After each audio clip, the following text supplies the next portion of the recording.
40 நாட்களாகியும் பணத்தட்டுப்பாடு தீராததால் கடுமையான சிரமத்திற்கு உள்ளாகி இருப்பதாக திருச்சி வாசிகள் தெரிவித்துள்ளனர். பெரும்பாலான ஏடிஎம்கள் பூட்டியே கிடப்பதாகவும் குற்றம் சாட்டுகின்றனர்.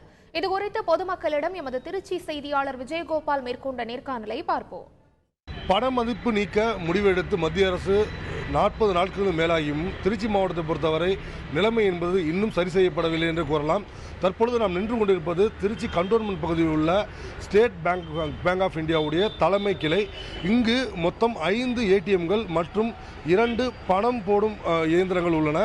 பெரும்பாலும் மக்கள் என்பது பெரும்பான்மையான மக்கள் இங்குதான் பணங்களை எடுப்பதற்கும் பணம் போடுவதற்கும் பயன்படுத்துவார்கள். இதை தவிர இந்த வங்கியின் உள்ளே ஒரு பணம் போடும் இயந்திரமும் பணம் எடுக்கும் இயந்திரமும் இருக்கின்றன.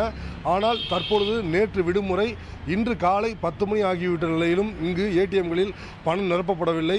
இதனால் பார்த்தீர்களானால் ஏராளமான மக்கள் நின்று எப்பொழுது ஏடிஎம் திறக்கும் என்று காத்திருக்கும் நிலை ஏற்பட்டிருக்கிறது.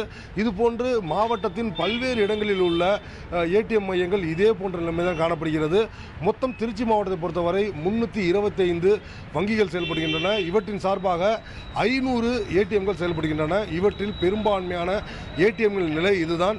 இதுபோன்று ஏடிஎம்கள் நிலை இருக்கும் நிலையில் திறந்திருக்கும் 1-2 ஏடிஎம் மையங்களில் கூட கிடைக்கும் பணம் என்பது 2000 ரூபாய் என்பதால் பொதுமக்கள் கடும் அவதியை அடைந்து வருகின்றனர். இது குறித்து நம்மிடம் பேசுவதற்காக கல்லுக்குழியை சேர்ந்த செல்வி என்ற பெண்மணி நம்ம அருகில் இருக்காங்க.